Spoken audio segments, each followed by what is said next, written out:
ನಮ್ಮ ಮಕ್ಕಳು, ಬಡ ಮಕ್ಕಳು, ಗ್ರಾಮೀಣ ಮಕ್ಕಳು ನಮ್ಮ ಸಮಾಜದಲ್ಲಿ ನಮ್ಮ ಸರ್ಕಾರ ಸಂವಿಧಾನ ಸೃಷ್ಟಿ ಮಾಡಿರುವಂತ ಉನ್ನತ ಸ್ಥಾನಮಾನಗಳಿಗೆ ಹೋಗ್ತಾರೋ ಅವಾಗ ಸಮಾನತೆ ಬರ್ತದೆ, ಅಲ್ಲಿ ತನಕ ಬರೋದಿಲ್ಲ. ಇವರು ಆ ಸಮಾನತೆ ಸಿಗದೇ ಇರೋ ರೀತಿಯಲ್ಲಿ ವ್ಯವಸ್ಥೆ ಸೃಷ್ಟಿ ಮಾಡಿ ಶಿಕ್ಷಣ ಸಿಗಬಾರ್ದು, ನಮ್ಮ ಮಕ್ಕಳಿಗೆ ಮೂಲ ಸೌಕರ್ಯ ಸಿಗಬಾರ್ದು. ನಾವಿದನ್ನ ನೋಡ್ಕೊಂಡು ಪ್ರತಿ 5 ವರ್ಷ ಡ್ರಾಮಾ ನೋಡ್ತೀವಿ, ಅವರೆಲ್ಲ ನಾಟಕ ನೋಡ್ತೀವಿ.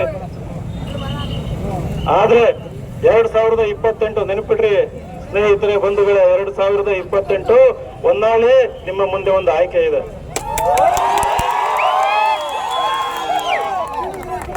ಬಹಳ ಸ್ಪಷ್ಟವಾದಂತ ಆಯ್ಕೆ ಇದೆ ನಿಮ್ಮ ಮುಂದೆ.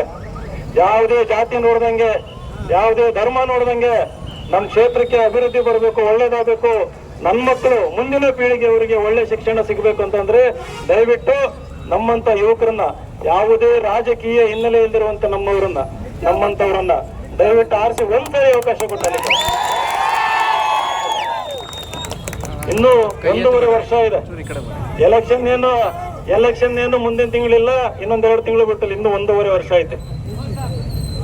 ನಾನು ನಿಮ್ ಜೊತೆ ಗಟ್ಟಿಯಾಗಿ ನಿಲ್ತೀನಿ. ಹೊನ್ನಾಳಿನಲ್ಲೇ ಮನೆ ಮಾಡ್ತೀನಿ, ಹೊನ್ನಾಳಿನಲ್ಲೇ ವಾಸ ಮಾಡ್ತೀನಿ. 30 ವರ್ಷ ಬಿಟ್ಟ ನಿಂದೆ ಈಗಾಗ್ಲೇ ಆಫೀಸ್ ಮಾಡಿದ್ದೀನಿ, 2 ಆಫೀಸ್. ಒಂದು ಜನಸಂಪರ್ಕ ಕಚೇರಿ, ನಿಮ್ಮ ಎಲ್ಲಾ ಕುಂದು ಕೊರತೆಗಳಿಗೆ ಪರಿಹಾರ ಸಿಗ್ಬೇಕಂತ ಒಂದು ಜನಸಂಪರ್ಕ ಕಚೇರಿ. ಇನ್ನೊಂದು ಗ್ರಾಮೀಣ ಭಾಗದಲ್ಲಿ ನಮ್ಮ ಕೆನರಾ ಬ್ಯಾಂಕ್ ಆಪೋಸಿಟ್ ಇಲ್ಲಿ ಬಂದಿರುವಂತ ಯುವಕ ಯುವತಿಯರಿಗೆ, ಇಲ್ಲಿ ಯಾರ್ಯಾರು ಕೆಡ್ಸ್ಕೊಂತೀರಿ ನಿಮ್ಮ ಮಕ್ಕಳಿಗೆ ಎಲ್ಲರಿಗೂ ಸಂಪೂರ್ಣ ಉಚಿತವಾಗಿ KS, PDO, ಕೋಚಿಂಗ್ 1 ರೂಪಾಯಿ ಕೊಡೋದು ಕಂಡು. ಅಲ್ಲಿ ಯಾವುದೇ ಜಾತಿ ಧರ್ಮ ಏನೋ ನೋಡಂಗಿಲ್ಲ, ಎಲ್ಲರೂ ಬರ್ರಿ. ಇಲ್ಲಿ ಡಿಗ್ರಿ ಕಾಲೇಜ್ ಇದಾವೆ 2, ನ್ಯಾಮತಿ ಹೊನ್ನಾಳಿ ಮಕ್ಕಳಿಗೆ.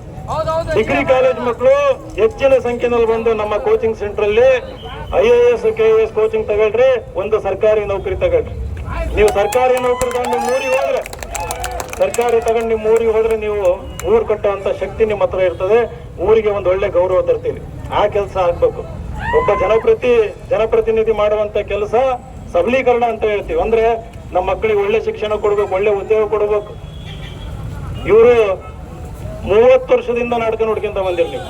30 ವರ್ಷ ಆಯ್ತು, 30 ವರ್ಷದಿಂದ ನಾಟಕ ನೋಡ್ಕೊಂತ ಬಂದಿರ್.